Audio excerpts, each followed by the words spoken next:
came back in, the LeBlanc guy. Oh, Bobchin XD. Hey. He got so much help.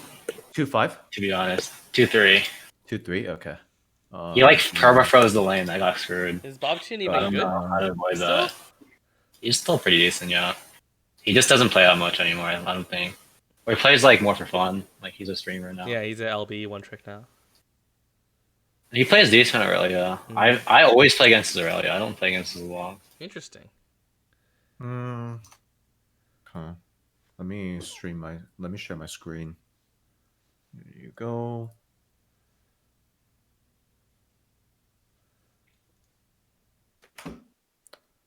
Why is there sound of my league game?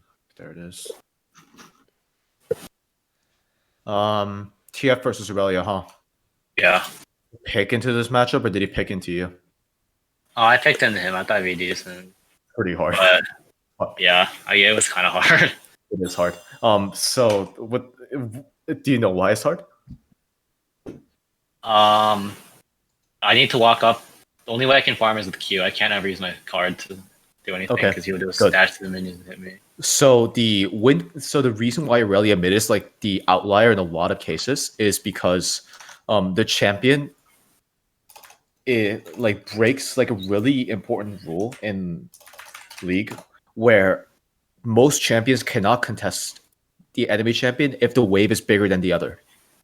Yeah. And that's the big wave rule, right? If you have two minions, like 2 minion waves versus him having none, then he possibly cannot fight you in that minion wave because all those minions are going to be hitting him. But Aurelia breaks that rule very easily because she just easily stacks 5 passes off him and just wails you down. Yeah, that's exactly what happened. And like the issue with TF is that he exactly wants to play the big push, like big minion wave push, side wave roam. Like that's the game that you want to play. So in a lot of ways, the champion kind of counters that. So I was actually asking if he picked into you because that would make sense more. But you learn, you live and learn. Exhaust will actually help you a lot in this lane, though. It is smart of you to do that instead of going TP. So what I recommend from this point on is I'm just going to be rambling and then asking you questions from this and just while I'm watching. But from this, I would most likely just start E in this lane and then just I usually always start E. And then just start E and then just don't auto the wave and just wait for him to like actually make the first move. So in this case here, let me make it windowed. That's pretty smart. Yeah, let me make it windowed so I could actually like pivot between pen and stuff. Okay, so like the way that I would like to see this lane play out is you positioned right here, and Aurelia will most likely want to either wait for all these 3 minions to get low, and then just get one of them and just start autoing you, and that's the way that she wants to play. Remember, she doesn't have a corrupting potion. She only has one to work with, so she actually don't have too much luxury to like trade HP with you and then just like win that fight.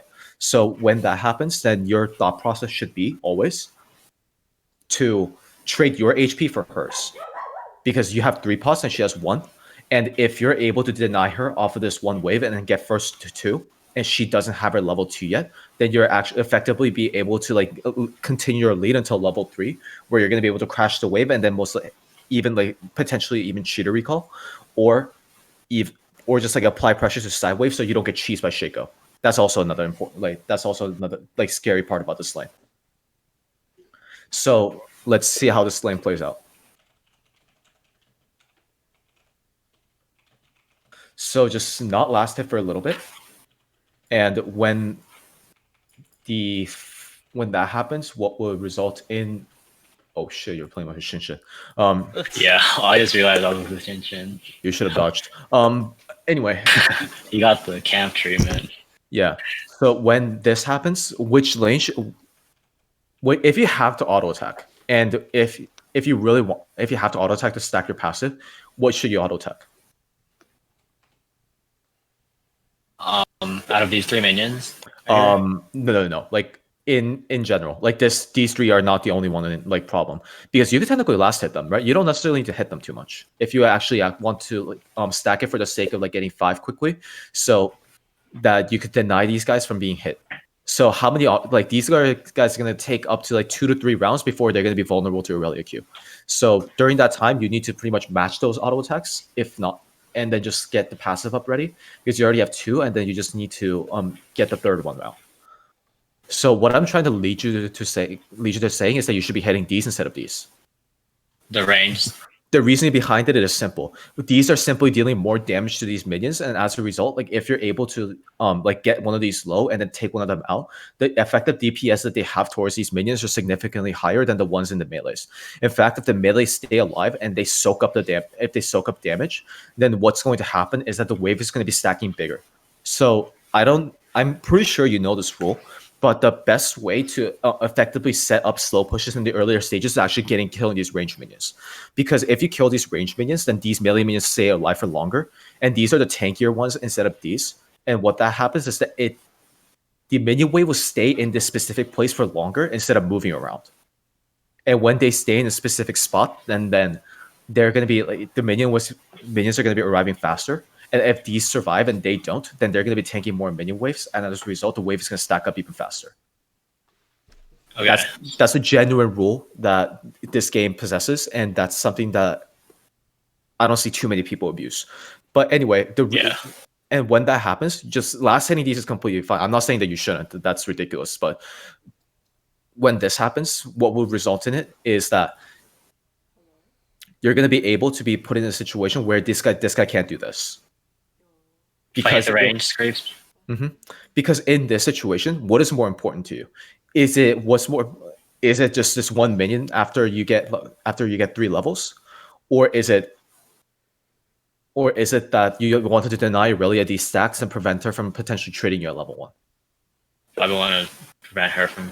It's trading. definitely the latter for sure. Because when she does this to you, and she knows specifically that E cannot be at this side, then what he most likely should have done is actually just go for the full trade on you and then just try to trade his HP. Remember, more he auto attacks, more he's benefited from it just because of the Omni Vamp. But if he is in a constant state of harass where you could do it one-sidedly, then that's his worst state of the game. So let's just say, but what happened, and let's just see what most ideal play for you is. And in this situation, then like what you most likely have to worry about is just Shaco Cheese. And safe to assume that this guy if this guy's not here by now, that he probably won't be here for another minute because he just wants to clear his camps on this side, right? We have the benefit of just like Omnivision, but what you should most likely be assuming as a mid laner is if he is not here by the first 30 seconds after leash, then most likely he won't be here for another minute or so. But you luckily hit first to 2. He is allowing this to happen, and it is most likely the byproduct of Doran's ring more than anything. How many times should I hit the range creep? Like, is it a few times? What I recommend from this point on, like from the beginning, is you just hit them enough to the point that you get the third one, and then just constantly just look for HP traits. Because remember, if these minions attack you, then you're going to be able to restore all backward corrupting potion. But if this guy's forced to use pot at level 1, then he's doomed. Like, the fuck is he going to do, right? Because this is like a strange situation where last hitting minion waves don't matter in the long run, because you're pretty much sacrificing those like 6 minions that you could have potentially gotten for potentially like 10 to 12 in the future when you're having a really good lane state off of this. He's not going to be able to TP lane back to lane after and use that as a savior, right? So if he has only 1 pot and he has his ignite and his entire identity right now is to kill you, if you chunk him to like 75% HP right now and put at the very, very beginning here. Yeah, my logic here by hitting the melees was that my melees would be like, they would have a little bit of HP while his would be dead. So as he Qs in, I would like start autoing him, but right. I just couldn't get the opportunity. I don't know why exactly. I think I think I could have autoed a few times. Yeah. I think if I autoed him a few times while he went for the Qs on the melees, I would have taken damage from the range scrapes, and it would even out. So which is why I decided not to. I think I like that logic, except that you just need to realize that you're the one with the better sustain. You're the one with the champion that gives you free mana. You're the one with 3 pots versus 1. And the only way that this guy ever matches your sustain is if this guy's allowed to auto attack a lot. But if you're the one with the lane state priority, then he's never going to be able to auto attack the minions, or you, for that matter. So learn how to play TF really aggressively early. especially against melee matchups. Like if you watch Cat on That Roof play TF, like he plays TF almost similar to like fucking assassin level 1. Because he knows he could get away with it. I usually try to play hyper aggressive, but like against Aurelia, it's just like super hard for me. Her Q on the 3 melees, like it's so hard to out trade her. So don't give her the opportunity, Then so should I kill one of the range minions or just weaken one of them? Do I just? I think the point is that you just try to auto attack these, and if she ever gets into proximity, like you just sit here, and there's no way the Shaco starts blue, right? Yeah. Not in this matchup. So then you just hug to the top side, and you just hug right here, and then just play around, dance around here, and then just auto attack these, and then just dare him to walk into your range. If he does, then you just beat the shit out of him, and then you're able to just trade it with corrupting potion, and then you're still fine. And if this guy tries to ever, if this guy backs off, then you just get first to 2 off of that. And if you're going to be able to get first to 2 off of that, since you're hitting these and not hitting these, the wave is not going to get hung right here because the wave is going to be approximately here. So you're going to be able to big crash. And by the third wave, and then by the third wave, the wave is going to be so huge to the point, and she's going to be like around level 2. So you're actually going to be able to cheat a recall. So I should, instead of standing by my range casters, I should be like in the melees, right? Yeah. What you're saying?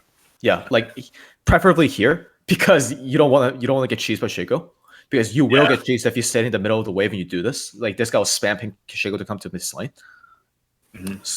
So this is like I think the where I circled is like the perfect place to be. Yeah, I was kind of hovering top side because I knew Shaco could cheese, so like I kind of had an idea. Which is why I'm hovering on this side of them, because Shaco players are kind of cringe. They are. They'll always cheese you. Shinshin got the Shaco stream in this game, unfortunately. But yeah, that's enough of level 1. Let's keep going. Yeah, level 1's like I've been trying to improve level 1 a lot. It's really hard. Like it's something that I talk to like my players all the time too, and it's something that I like also tell a lot to. Like I told a lot to Tuesday when I was working with him like closely, because it's something that requires like a lot of game knowledge, and it's just like a trial and error thing where you just like test it onto multiple people, and then you're just like, okay, I could get away with this, I could get away with that, so on and so forth. Yeah, I've been watching like a lot of LS on the level 1 stuff. He's pretty good. Yeah, LS is smart. He's also good, really good. Level 1's kind of big brain. A lot of thought into it. Yeah, the reason why LS is able to like give such important feedback is just because he plays the game a lot. And for me, it's the other way around, where I just watch a lot of really good players. And I just see the way that they do it. At this stage, my lane is screwed. Like it's very difficult. Pretty much, it's pretty much lost. Yeah, this is very hard. So, what do you think is like the solution for this? Because in a lot of sense, the lane state shouldn't be this bad for you. But what do you think is like that one specific part that actually doomed you? I think just crashing the second wave in was actually, especially against Aurelia. Like if I was up against like Zed, it'd be super free. I would just Pokemon the tower. But like I just kind of forgot I'm up against Aurelia. I can't let this happen. If I'm up against a normal melee champ, like I think slow pushing wave 1 and 2 is fine. You can get vision topside and also poke at the same time. Right. Yeah. I was kind of looking to poke here, but I realized it's Aurelia and I can't even walk up. And then he gets 3 because it's just doomed. It's very difficult. It's like I have to let wave push back into me, I guess. But I kind of agreed to get level 3 here. Yeah, I think. Good. So there's a couple things for me. One is that you got like 90% of the stuff correct that I was hoping that you'll find out. One is that like after this lane set has been established, what you have to basically tell your jungler is that one, you're gonna be like decommissioned, or like you're not gonna have much to do for like the next 30 seconds, no, next 20 seconds, so you are able to just ward in the river. Because you don't have much else to do otherwise. The red card here is not that big of a problem, because even if you didn't red card here, the wave will still get hung. The wave will still like be in a bad spot. So that's not even the problem. The main issue within this is that you just didn't really do a good tracking of like what this guy's level state would be. Yeah. And you just get punished off of that. Other than that, like it's not the worst thing in the world for the wave to be like this, because this is actually a timer where Shaco is going to be like significantly stronger than Master E. Even if these guys have like Ignite and Ignite, what happens if this guy just like ignores you and just matches like whatever scuttle he goes to? You guys just lose, no matter what happens. And especially if it's on the top side, and even if Aatrox's Shen matchup is like much like Aatrox favored, he's not going to be able to contribute much, especially if he just has taunt level 2. I have a question. What's up? So the reason why I pushed the second wave in was I wanted to get a ward topside to like track Shaco. Yeah. But since like we can't even contest the crowd because top has no prio, he's pretty weak level 1 or level 2. Is it worth should I just let Aurelia push me in on the first few waves? Is that also a decent strat? I don't like that because let's brainstorm. So if let's say that that happens and you play here, and this guy just queues just takes triple Q and then is able to kill these really quickly too. If that happens, then he's going to be able to get the first 2 waves in. And if he gets the first 2 waves in, the third is going to be a cannon, so the wave is going to be accelerated and it's going to be pushing back towards you, pushing back towards him. And during that timer is actually a timer where Shaco's going to be done with the full clear, or it's going to be level 3. It's going to be coinciding near that timer, and at that point, it's going to be a place where this person is going to be having a large wave in front of his tower, crashing back in with the cannon wave getting slightly low, and she's going to be hitting level 3, and you're going to be frozen out. Yeah. That seems like a much worse game state for me. I wouldn't let her like just perma shove. I would try to just hold the wave near my tower. I think that could be better because that could. Of course, I'm not gonna let her like perma shove wave 1 and 2 because it's gonna slow push back and then on wave 3 and I'm screwed there. So I would try to just like thin the wave near my tower instead of pushing against them. I think the lane state that we discussed earlier is much better though, because frankly, like he doesn't really care about Scuttle. Like he shouldn't care about Scuttle. Like why does he care about Scuttle versus Shaco? Right? It's just seems silly to me. If he's able to full clear and get away with it, like that should be what he should be happy about. And with that line of logic, then if you're able, because that's the best lane that you can set for yourself. If you're able to cheater off of this and get Thorn's Ring off of your 450 gold and get mana regen, then off of the mana that you get and off of a minion DMAT, and if you, or even actually no, let me think. So if you're able to recall and then get amp tome, alternator is still 1100, right? What's 1100? Alternator. Is it still? Is it still 1100? Which item is that? I don't know. It's Hextech alternator built into Rocket Belt. Yeah. Oh, is it I think it's 1050. It's doomed. What the fuck? Wait. It's the one where you get like bonus damage on your next ability, right? Yeah. I think it's 1050. Yes, 1050. Is it really? It's 1050? It's very much a revolver. Okay, that's amazing then. Okay, so then I got a game plan for you. So you don't even need TP to actually execute this. So you recall and then you don't get Dorns and then you get Hextech Alternator. Oh no, you get Amptome, and then after you reset, then you're gonna approximately need somewhere around like 550 gold for you to reset off within that time, and you're gonna be able to get that lane state by the time that you hit like right before you hit level 6. So the reason why it's really important for that is because when you get Alternator and when you put debat the range minion 3 times off of 40 AP, you're actually able to one-shot them, if not like one-shot them for the most part, or two-shot them if you're able to use Q twice, or one-shot them if you do W and then Q. But the point is that you're going to be able to play really safe out of Aurelia's range and then just create prio just by spamming Q. And that's the ideal game state for TF, and that's the play that everybody goes for. Did you watch Dopa's video? His most recent one? Yeah. One where he taught like tricks of TF. So one of the tricks that I think I watched a bit of it actually. Yeah. Yeah. One of the tricks that Dopa taught about TF is that the most important place in TF is level 5. It's because at level 5 you should be getting the items that you need. Yeah, and then getting that reset. Level 4 or 5. And at level 6, then you're going to be the one with the alternator, and then just going to be able to like push the wave in and make your first play. And that's like the connecting point to this, is because if you're able to like play aggressively at level 1 and get that cheater, then you only technically need to get a reset of 550, which is not very difficult for your champion, especially with your passive just being like a free gold unit. So you probably don't even need that many waves for that to happen. So you probably need at most 4 if you're unlucky with RNG, then 5 if you don't CS properly. And if we're talking about in that regard, and we're assuming that you shove recall within the third minion wave, which is the cannon, and then you return, then what's going to happen is that if you reset after 5 minions after that, that means that you're going to be resetting on the cannon minion, which is also another really good reset timer. Can we go a bit late? I solo kill this guy, and then like my wave gets like really. I don't know. I think I solo kill him on this. He over This extends. guy fucks this up. Like, how does he do it? That's unreal. Right here, or a bit. I think after this wave, he gets like greedy and tries to kill me. He's a And fucking then, psychopath. Dude, it's for What the hell? stream, dude. He's doing it for stream, Kappa. Yeah. And then afterwards, he just freezes, and I have like, I try to get my jungler to come, but it's Yi, so like. Yeah, like it's.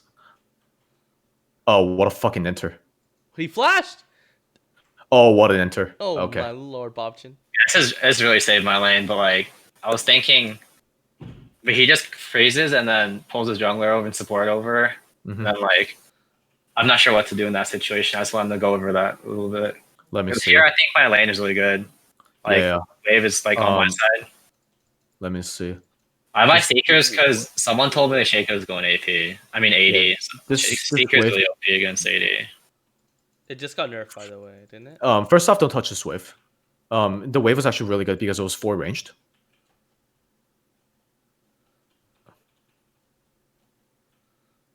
I just tried to thin the melee. Oh, maybe I shouldn't have hit that. Yeah, you shouldn't have. Because the wave actually shoves back into you. But if you keep this wave and they just reset, then the wave actually stays on your side. It's really OP. If they have 4 ranged, it'll just freeze. Yeah. I thought it was 3. Is it not 3? Usually because like there's already a cannon minion, there's already a caster minion here, and it's gonna be re-aggroing. So you just want to make sure that like that state happens, because it's 3 casters if they're all healthy. But these minions are exposed, and they're gonna be immediately taken out. So, and if you look at this, like it's a bit too technical for my liking to like be for like overall review, but these actually are not technical. These are like, how to say it, inapplicable to the lane state, because they're gonna get killed so quickly before these assemble up and actually start hitting the minion. So when this happens and when they're low, then it's always safe for you to leave a couple more behind than what you're normally comfortable with, because you don't know how the minion move is going to work. Unfortunately, with the state of the game, is completely RNG. But anyway, let's see the lane state though. It's kind of random. I think the lane's not too bad. Like, I don't think he gets to shove in. It should like slow push into, or I should hold it here. It's not like terrible. So he's kind of respecting it by having it so that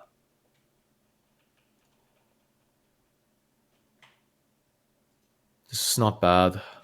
He just freezes. Yeah. I think I just kind of agreed for the phrase. I should just farm a Q.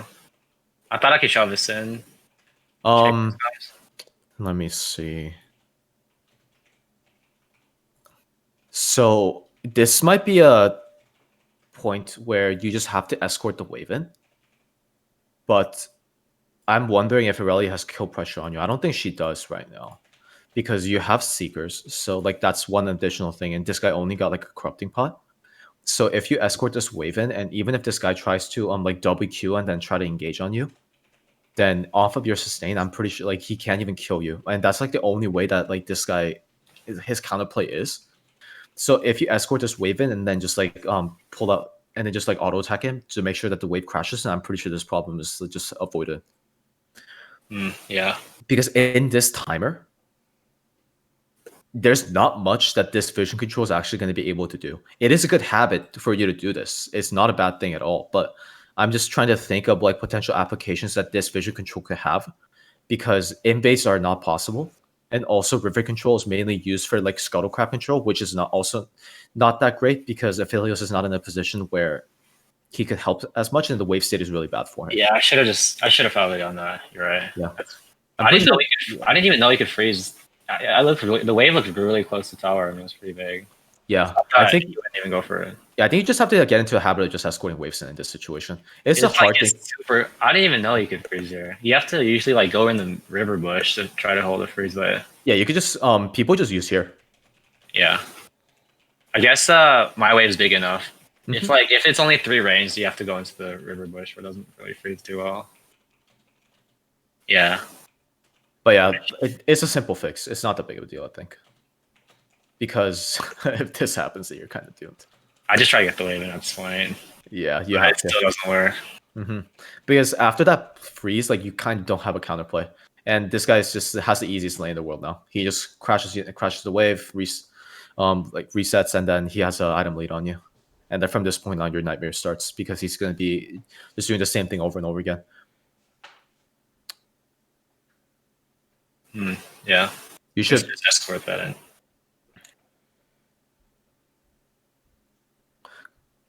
Maybe I should have hard shoved this slave in because he would just freeze again. It can be helpful, but I think the only way that you actually win in this game is actually looking for 6 opportunities.